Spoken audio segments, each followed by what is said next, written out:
अलग अंदाज में टीवी पर इंटरव्यू देते रहे छोटे सरकार अनंत सिंह, मगर अब मोकामा कांड में बहुत बड़ा एक्शन, बड़ी मुश्किल। चुनाव से पहले बुरे फंसे अनंत सिंह, पुलिस ने लिया तगड़ा एक्शन। इस मामले पर चिराग ने जो कहा हो रहा वायरल। बिहार में चुनाव से पहले हर किसी को जिस बात का डर सता रहा था वही हुआ। बिहार के मोकामा विधानसभा क्षेत्र में 1980 और 1990 दशक के बाहुबली दुलार चंद यादव को जान से मार दिया गया। साल 1990 से सिर्फ एक विधानसभा काल यानी 5 साल को छोड़कर इस सीट पर बाहुबली अनंत सिंह के परिवार का कब्जा रहा है। इलाके में अनंत सिंह को छोटे सरकार भी कहा जाता है, लेकिन इस बार पूरी तरीके से चुनावी माहौल अलग दिखाई पड़ रहा था और इस बात की भनक लग रही थी कि कुछ तो हो सकता है, और वो हो गया। दुलार चंद यादव गुरुवार को मोकामा क्षेत्र में जनसुराज पार्टी के उम्मीदवार पीयूष प्रियदर्शी के लिए प्रचार कर रहे थे, तभी उनके ऊपर हमला हुआ। पहले कहा जा रहा था कि दुलार चंद यादव की गोली से मौत हुई, मगर पोस्टमार्टम करने वाले 3 चिकित्सकों ने निष्कर्ष निकाला कि यादव के पैर में लगी गोली घातक नहीं थी। मतलब वजह अलग। क्या वजह थी, पुलिस जांच कर रही है। इस पूरे मामले में पहले ही आरोप अनंत सिंह के समर्थकों पर लग रहे थे, लेकिन अब बड़ा एक्शन भी हो गया, जिससे अनंत सिंह फंसते नजर आ रहे हैं।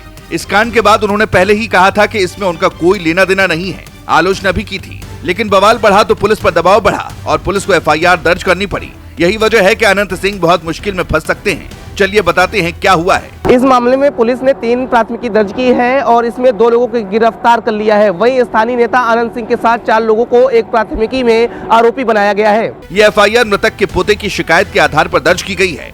कई मीडिया चैनलों पर जो वीडियो चल रहे हैं या वो वीडियो जो मारपीट के दौरान स्थानीय लोगों ने अपने मोबाइल में रिकॉर्ड किए, उनमें दिखा कि दुलार चंद यादव को पीटा गया। इसीलिए चर्चा है कि साजिश की जड़ें गहरी हैं और पुलिस की सही जांच ही इससे पर्दा उठा सकती है। पुरानी दुश्मनी और रंजिश भी हो सकती है और पुलिस इस मामले की जांच कर रही है।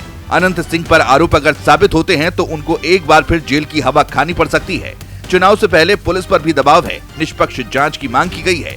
चलिए अब आपको बताते हैं जिनकी जान गई वो कौन थे। दुलार चंद का शुरुआती जीवन और उसकी पहचान मोकामा के टाल क्षेत्र में उसके आपराधिक पृष्ठभूमि और उसके आपराधिक इतिहास से जानी जाती थी।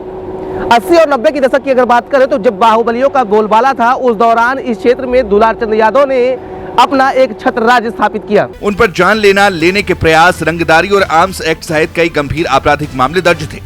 1991 के कांग्रेस नेता सीताराम सिंह कांड में भी उनका नाम आया, जिसने उनकी ख्याति को और बढ़ा दिया। अपनी इस दबंग छवि के बावजूद या शायद इसी वजह से वे अपने समाज, खासकर यादव समुदाय के बीच एक मजबूर आधार बनाने में सफल रहे, जहां उन्हें एक संरक्षक और न्याय दिलाने वाले व्यक्ति के रूप में देखा जाता था। और यही वजह है कि उनकी मौत के बाद सबसे ज्यादा चर्चा उनकी मौत की ही हो रही है। पुलिस असली आरोपी तक पहुंचने की कोशिश कर रही है, लेकिन मामला उलझा हुआ नजर आ रहा है। स्थानीय लोगों में चर्चा यही है कि अनंत सिंह ने जरूर इस मामले में खेल किया गया होगा। देखना होगा, सारी बातें जांच के बाद पता चलेंगी। मगर इस मामले पर चिराग पासवान से जब सवाल पूछा गया तो उन्होंने कहा कि मामला दुखद है। पुलिस जो आरोपी है उसको सजा देकर ही रहेगी। उनका बयान इसलिए अहम माना जा रहा है क्योंकि कई लोग पुलिस के ऊपर भी सवाल खड़े कर रहे हैं और कह रहे हैं कि क्या जंगल राज दोबारा आ रहा है।